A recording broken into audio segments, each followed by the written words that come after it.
So I saw a TikTok about this concept of you have to consider the source.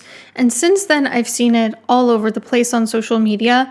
I don't know who exactly it originates from. I'll try to find the TikTok in question and put it in here if I can. I'm going to tell you this like I tell all my girlfriends. If someone is talking you out of something or just giving you bad juju, I always say, consider the source. If someone says something's hard, consider the source. If someone says something can't be done, consider the source.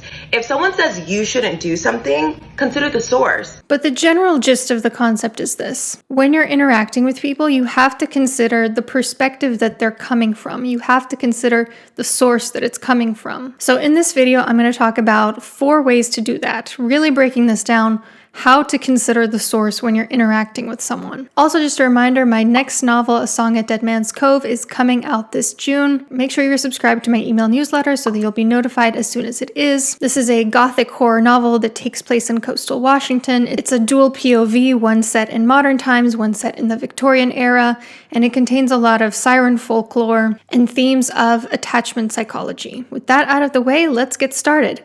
Let's consider the source.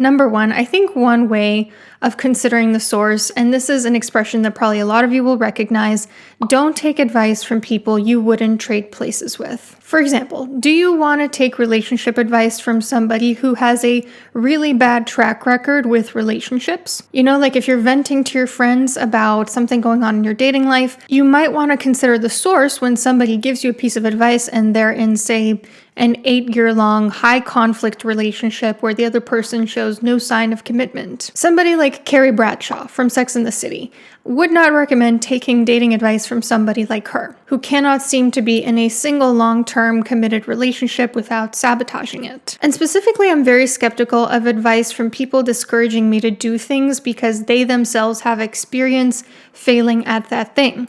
For example, if you're looking to open up your dream business, a successful business owner will never tell you to not go for your dream business. But someone who has failed at opening their own dream business and not gotten up from it probably will try to discourage you because in their experience, their source of information is when someone tries to open a dream business, it doesn't work. And in general, I think a lot of the people who try to get you to not do great things are the people who can't or won't do those things themselves because misery loves company. Now, there is an important caveat here, and that is that there is actually huge value in failing at things. Oftentimes, the most successful people are not the people who have succeeded time after time after time. They're the people who have failed time after time after time. But the distinction there is they learned from it. They took those lessons moving forward and they got back up and eventually they did succeed. What I want you to be wary with is the advice of people who, first of all, haven't learned their lesson, and secondly, haven't changed their lives as a result of failing. It's probably very risky to absorb their advice without any sort of filter. But it's not just about people who seem to be failing in some area of life either. Those people could be very successful in their own eyes, but it might not be the type of success that you want. For example, I know people who are very successful in their career, who give me all sorts of unsolicited career advice, but I wouldn't trade places with them. I don't want to be overworked. I don't want to have no freedom at work, to have my livelihood depend on one income stream or depend on an institution that can, at any given moment, choose to cut me off. On paper, those people are very successful, have wonderful CVs, but it's not what I want for myself, so I've learned to tune out unsolicited advice from those people. Instead, take advice from people who are succeeding in the way that you want to succeed, who are further along in their journey, who have achieved the goals that you hope to achieve. Number 2, consider the bias. Absolutely everyone has a bias. No matter how much they frame themselves as beacons of objectivity or neutrality, everyone has a bias. And when you're hearing a piece of information, it's important to consider what that bias is. When you're interacting with a liberal piece of media, consider the bias. When you're interacting with a conservative piece of media, Consider the bias. But even beyond politics, what life experiences led this person to have the perspective they are sharing with you? For example, when I was still an undergrad, I was trying to decide what kinds of grad school to go to. My mentors in that undergrad were primarily PhDs. They were very research focused, and they really discouraged focusing more on the clinical aspect or going into a PsyD program because they themselves prefer a life of research. And it took me interviewing at both a PhD and a PsyD program to realize, no, I don't want what they want for me. They have a bias because they value the research aspect. I value more of the clinical aspect. Someone having a bias doesn't mean that they don't have valuable things to share with you. Because again, we all have biases. That's not a reason to shut someone down. But sometimes their bias does mean they're either giving you faulty information or bad advice or feedback that will make your specific life worse. And there's a flip side of this coin too, which is that sometimes their bias might be a strength. You know, like somebody whose house burned down in a fire, telling you to be more careful with candles. In situations like that, you may want to consider the bias and say, okay, I probably should listen to this person more than to the average person. And by the way, on that note, those candles back there are all LED lights. Okay, I get a lot of comments saying like, oh my God, that's so terrible. It's going to set the house on fire. Thank you for your concern. That's not going to happen, luckily. But my point is, considering the source isn't just to find bad sources of information, it's also to identify when a source of information is good. So on the topic of understanding a source's bias, I cannot describe how excited I am that the next portion of this video is sponsored by Ground News. Ground News is a website and app that gathers related articles from around the world in one place with context about the source's political leaning, reliability, and ownership, so that you can compare how different sources cover the same topic. They work with 3 independent news monitoring organizations to rate the bias and factuality of different media outlets. This is something that's really important to me because I've been finding it very difficult these days to know what media I can and can't trust. And sometimes I feel bombarded by headlines that I can tell are meant to strike a little bit of panic in me, and I just don't know what to do with that information. I'm not sure if it's trustworthy. And it's really important to stay informed with what's happening in the news, but part of that means also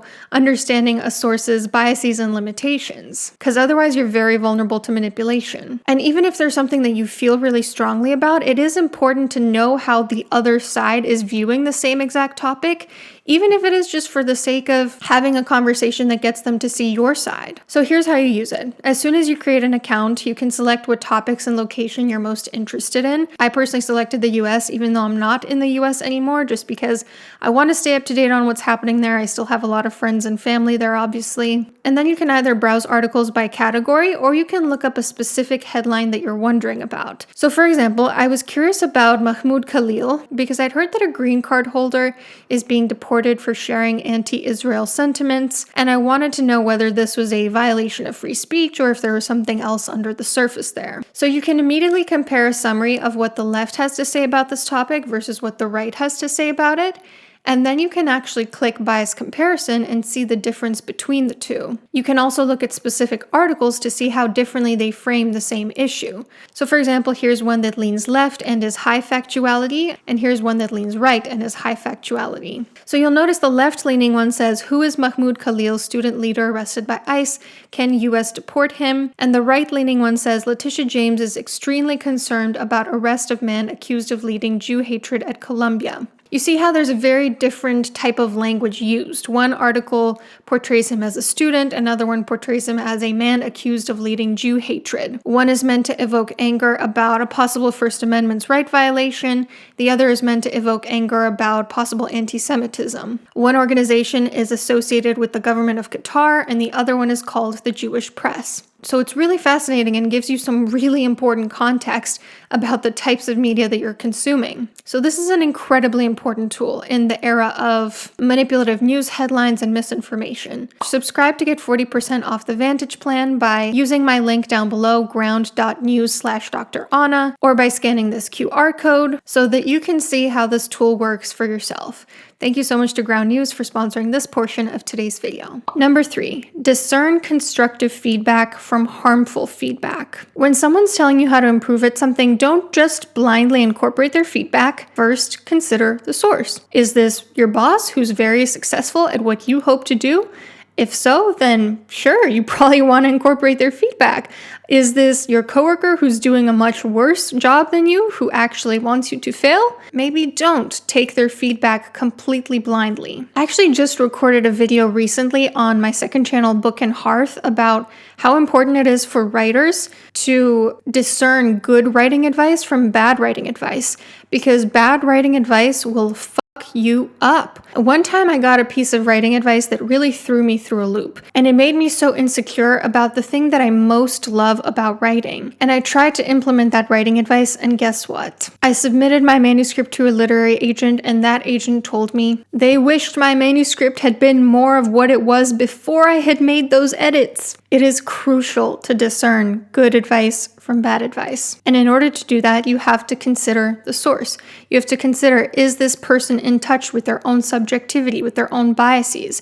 Is this person coming from a place of having the same goals as you? Is this person coming from a place of having succeeded at what you want to do, or from having failed at what you want to do? And number 4, keep in mind where a person is sourcing their information. I've gotten pretty good at listening to my intuition when it tells me to check the source for something. Often someone will say something to me and it's just like the spidey sense that goes, you probably want to check if this is true before you take it at face value. And then I check it, and oftentimes it turns out that their information was from a low quality source or was actually misinformation. You really need to be aware every time you're interacting with someone or with a piece of media. Is this person getting their information from a personal experience, from a tabloid, from a research study with serious limitations, a high-quality meta-analysis, an official court document, gossip that they heard through the grapevine, something that they saw as an eyewitness testimony, and then assess accordingly. That means taking really high-quality sources of information more seriously and taking more low-quality sources of information with a grain of salt. So in summary, consider the source. That means don't take advice from people you wouldn't trade lives with. Consider everyone's biases, discern constructive from harmful feedback, and also keep in mind where a person is sourcing their information. Let me know what you think about this concept, and I'll see you soon.